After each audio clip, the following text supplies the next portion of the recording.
I'm 57 years old. I live in the country, and I'm poor, and I'm a widow. But I'm better off than a lot of people.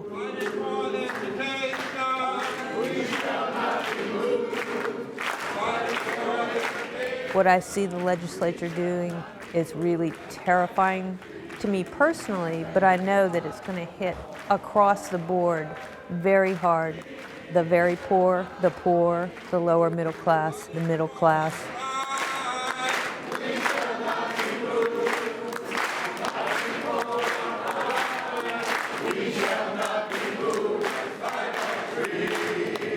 They're not listening. They need to listen.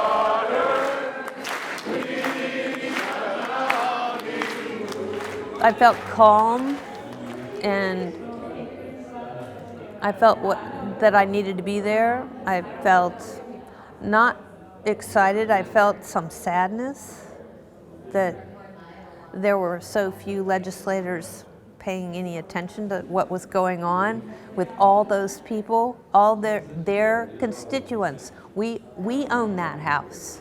We built that house. I think there's been an awful lot of race baiting. Like what? Like what?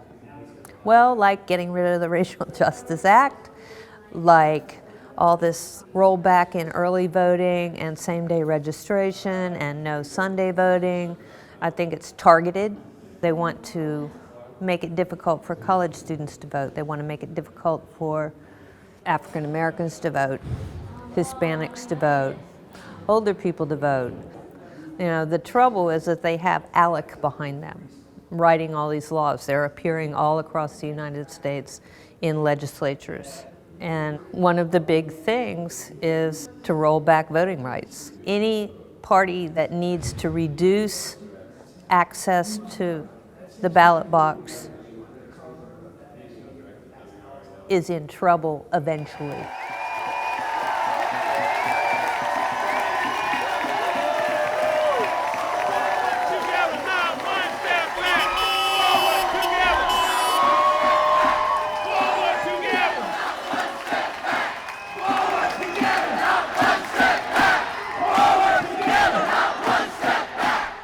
That was fantastic to see all the people who had walked around to the back where the buses came out. It was just like, wow, it was like, you wonderful, lovely people.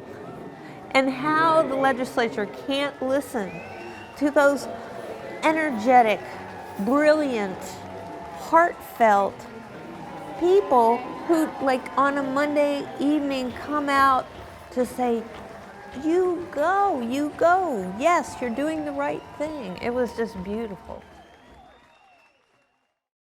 I don't want to just be with people in a, you did a great job, thanks for, doing civil disobedience, you're great, thanks for hanging out.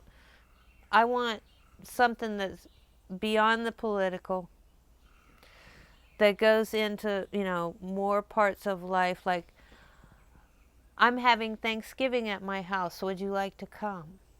Come have Thanksgiving. I cook you something from another country. Something like that. Something more like true connection. The thing about Art Pope and the Koch brothers and stuff is that those people have no empathy. It's like, where is their empathy gene? They try to appeal to working class people who are white, or, who don't feel quite, they know they're on the edge, but I'm not as much on the edge as that person over there, that black person over there, or that illegal immigrant over there, whether they know whether someone's illegal or not. I don't know how people figure that out. But, You mean you can't tell? Well, I have to admit that I assume a lot of things, I do. I grew up in America. I was born in 1955. So I have that stuff, and I have to fight against it. When people are focused on the bad stories or the false stories, and And those stories are made up by people with money and power. And they're made up so that they can stay with their money and their power. And I think it happens on both sides of the ideological spectrum. So that it disempowers and dehumanizes everybody underneath. There may just be some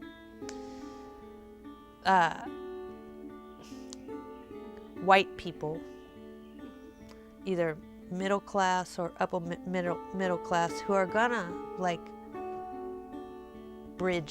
could possibly bridge this thing. Because I don't think it's incumbent on black people to do all the teaching. That just makes me angry to think that, but I'll tell you, they will if they have to.